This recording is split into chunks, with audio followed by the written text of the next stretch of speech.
ক্ষমতাচ্যুত প্রধানমন্ত্রী শেখ হাসিনা সন্ত্রাস দমনের নামে যা করেছেন সেজন্য তাকে বিচারের মুখোমুখি করা হবে, তা তিনি বাংলাদেশে সশরীরে উপস্থিত থাকুন বা না থাকুন।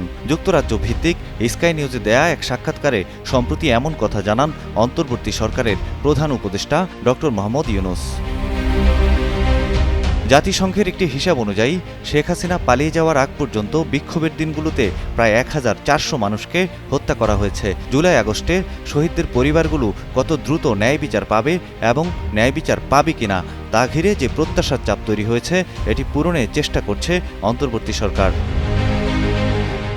আন্তর্জাতিক অপরাধ ট্রাইব্যুনালের বরাত দিয়ে গণমাধ্যমেও আসে হাসিনার বিচারের অগ্রগতির তথ্য। জুলাই আগস্টের গণ অভ্যুত্থানে মানবতা বিরোধী অপরাধ ও গণহত্যার অভিযোগে ক্ষমতাচ্যুত প্রধানমন্ত্রী শেখ হাসিনার বিরুদ্ধে তদন্ত প্রতিবেদন চূড়ান্ত করেছে আন্তর্জাতিক অপরাধ ট্রাইব্যুনালের তদন্ত সংস্থা। এখন যে কোনো ব্র্যান্ডের পুরাতন এসি বদলে নতুন ওয়ালটন এসিতে উপভোগ করুন 25% ছাড়।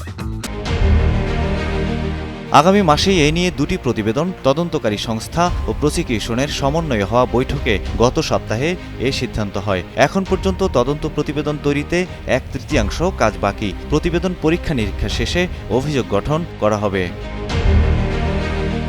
তদন্ত সংশ্লিষ্ট সূত্রে জানা গেছে, 15 বছরে রাষ্ট্রের সর্বোচ্চ পদে থেকে নানা ধরনের অপরাধের জন্য শেখ হাসিনাকে প্রথম অভিযুক্ত করা হচ্ছে। 2024 সালের জুলাই আগস্টের মানবতা বিরোধী অপরাধ ও গণহত্যার সরাসরি নির্দেশদাতা হিসেবেও থাকছেন তিনি।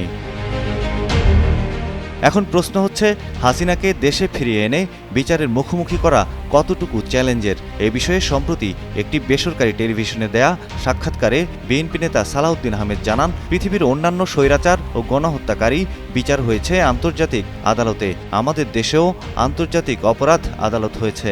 দেশে যাতে আর কোনো ফ্যাসিস্ট তৈরি না হয় সেজন্য সময় লাগলেও হত্যাকাণ্ডের বিচার হতেই হবে। সৈয়দ মাহমুদ, কালের কণ্ঠ।